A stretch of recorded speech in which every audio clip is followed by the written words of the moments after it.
FIFA বিশ্ব ranking প্রকাশ করা হয়েছে। র্যাঙ্কিংয়ে লিওনেল মেসির দেশ 2 নম্বরে আছে, 5 বারের চ্যাম্পিয়ন ব্রাজিল আছে 5 নম্বরে। তালিকায় সবার উপরে ইউরোপীয় চ্যাম্পিয়ন স্পেন। মূলত ফিফা র্যাঙ্কিংয়ে শীর্ষ 7টি স্থানে কোনো পরিবর্তন হয়নি, আগের মতোই ফ্রান্স তৃতীয়, এরপর ইংল্যান্ড, ব্রাজিল, পর্তুগাল এবং নেদারল্যান্ডস। অবস্থান নড়চড় হয়নি বাংলাদেশেরও, আগের মতোই 180তম স্থানে আছে বাংলাদেশ।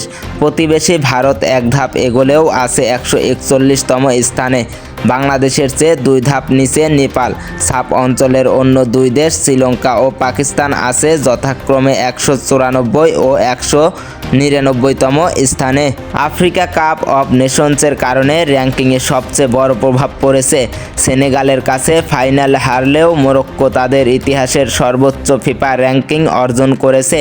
3 ধাপ এগিয়ে 8ম স্থানে উঠে এসেছে তারা। 2022 বিশ্বকাপের সেমিফাইনালিস্টদের আগে সেরা অবস্থান ছিল 1998 সালের এপ্রিলে, 10ম স্থানে ছিল তখন। সেনেগাল 7 ধাপ উঠে তাদের ইতিহাস সেরা 12তম স্থানে আছে। আফ্রিকান দলের মধ্যে সর্বোচ্চ র্যাঙ্কিং ছিল নাইজেরিয়ার, 1994 সালে 5ম স্থানে উঠে এসেছিল তারা।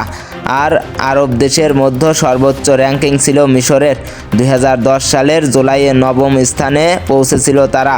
টুর্নামেন্টে 3য় স্থান অধিকারী নাইজেরিয়া 26তম স্থানে উঠে এসেছে। সেমিফাইনালে পৌঁছানো মিশর 4 ধাপ এগিয়ে আছে 31তম স্থানে, আলজেরিয়ার 3 ধাপ পেছনে তারা।